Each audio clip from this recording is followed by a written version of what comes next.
Hi, I'm Mark Allen, the publisher of New World Library.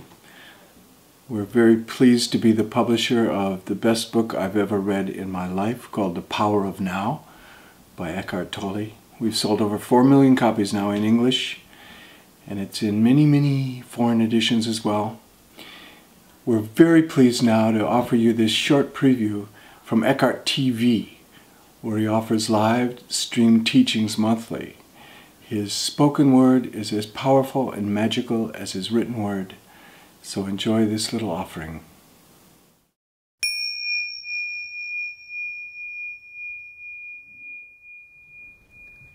Hello. Hi. Yesterday you talked about listening from presence and from stillness. And when you're speaking to people directly and looking into their eyes, I can feel that presence. I'm wondering if it's possible, or if you have suggestions for manifesting that in communications technologies like email and conference calls. In my work, I talk to people and work with people who I never see. I've never met them. I don't know what they look like. And yet, I'm often on calls with 4 or 5 people.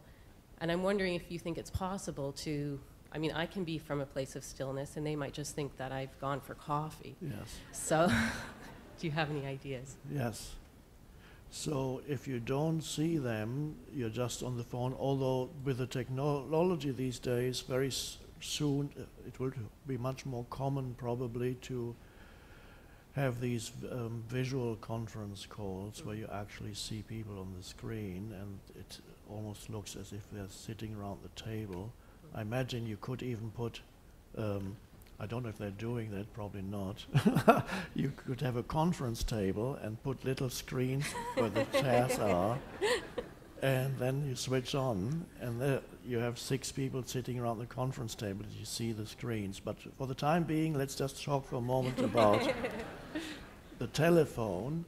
Now, on the telephone, a long silence could easily be misinterpreted as an absence, that you're no longer there, or the line has been disconnected. Or it could be interpreted as complete lack of interest on your part. Therefore, I would not recommend any kind of long silence, but I find in my personal experience, although I don't use the telephone very much, when I do use it, and even if it's only for like booking a ticket for ferry or something like that, when I do use it and there's a human being at the other end, most of the time I do detect something deeper in our interaction than just the words that need to be spoken in order to conduct whatever business it is that you need to conduct. And I find that even through the telephone, when you being still does not necessarily mean that you're not speaking. So you can be connected with presence and speak at the same time. I'd like to book a ferry for some such and such a time, and I find very often I get a response from the other person. The other person likes to talk to me. They have no idea, they don't have my name, don't know who they're talking to. I can sense that they like to talk, and sometimes I say a few words that have nothing to do with the business at hand, just to comment on the weather or how are you, a true question, not just a superficial, how are you, to connect on a human level, not just use the human being as a means to an end, but realize there is a being, there is a human being. You remember, there's a human, which is form, and there's a being, which is a formless. You are a human being. Don't just operate on the human level, which is whatever you need to do on the level of form. Bring in the being, and then you have the two. So developing the ability to speak and to listen in stillness. So when you're listening to them, you're still. And the words come out of stillness, not out of nervousness. or out of a sense of impatience because you have been waiting on this line for 10 minutes, and when finally somebody picks up the phone, you can feel that there's a tension in your voice, and you don't like that person anymore because you've been waiting for 10 or 15 minutes on this call which says, your call will be answered very soon. Your call is important to us, so please don't hang up. And in some people, they get more and more angry. And finally you talk to this human being, and then the human being can feel your upset and anger, even if you don't say anything. Yeah, I want to book a ferry. I want to. So that doesn't work very well. So to communicate on the phone is a very subtle thing. In a very subtle way, too, there can be a sense of presence that is detected by the other person, and that brings it to the being level. It helps to initiate the call. Sometimes you can't always do that. Obviously, when you're ringing your credit card company, you can't start off by talking about the weather or something like that. They want to know what the number is and why you're calling. But sometimes towards the end, you could say something, oh, I'm here, or where are you? And they might say, I'm in New York, or I'm in India. Very often people are in India these days when you talk to them. So it's you practice, and then you have visual calls. I don't know if you do that, and there you see the person on the screen. It's a little bit easier to connect. You have the visual dimension too.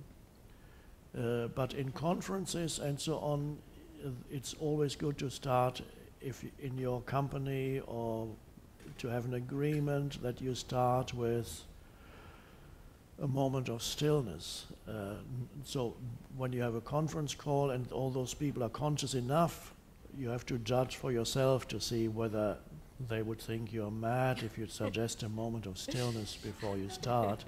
I know like people like Sounds True, I think Tammy told me in her company, often before they have meetings they start with a moment of stillness. Other companies I interviewed or had a dialogue with Eileen Fisher, who has a clothing company. They always start with stillness. Oprah also does it with her people. Before they discuss anything, they become still. So that's a wonderful thing to do. Yes, it's a very subtle thing on the telephone, but the few phone calls that I do have, usually somehow stillness manages to get in there. And you need to be aware of your inner state, of course. If your inner state is agitated when you pick up the phone, there's not much you can do. So if you cannot be still at the beginning of the call, you can be still perhaps just before you make a call. Just before you make a call for half a minute or 1 minute, take a few breaths, and then you make the call. That might help.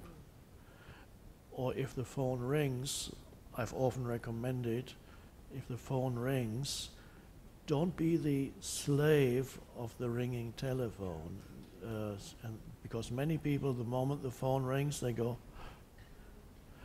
and they might even interrupt a pleasant gathering. You're just talking about something even important, and some people think whatever it is, the ringing phone is always more important.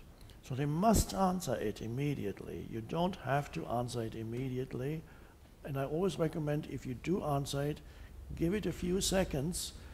Every time the phone rings, it can be a signal for you to become present. Just give it 5 seconds, 3 to 5 seconds. 5 seconds is not long. It's 1, 2, 3, 4, 5. Even 3 seconds will help. Every time the phone rings, before you answer it, never come into presence. So every time the phone rings, it's an alarm clock to bring you into presence. You can make that a habit. And if you get many phone calls every day, that will become a very powerful spiritual practice for you. So instead of rushing to the phone, you just become alert and still. And you wait, but it's not a waiting.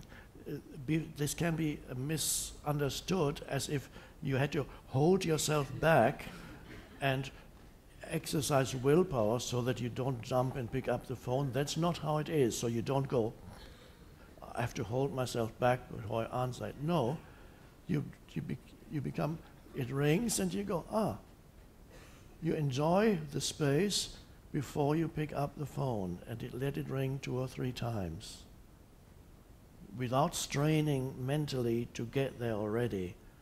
And then you pick up.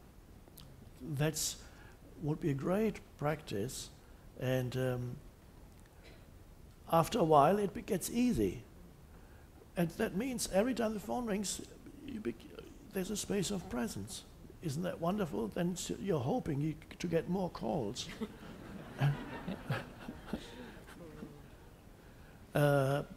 You could do the same with text messages.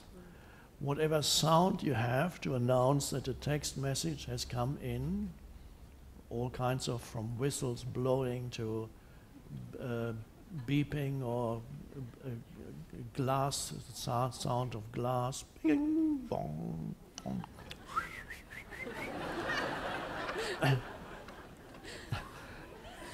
And when that comes in, you could do the same. Why immediately rush to read the message, which probably isn't important at all, just pretends to be.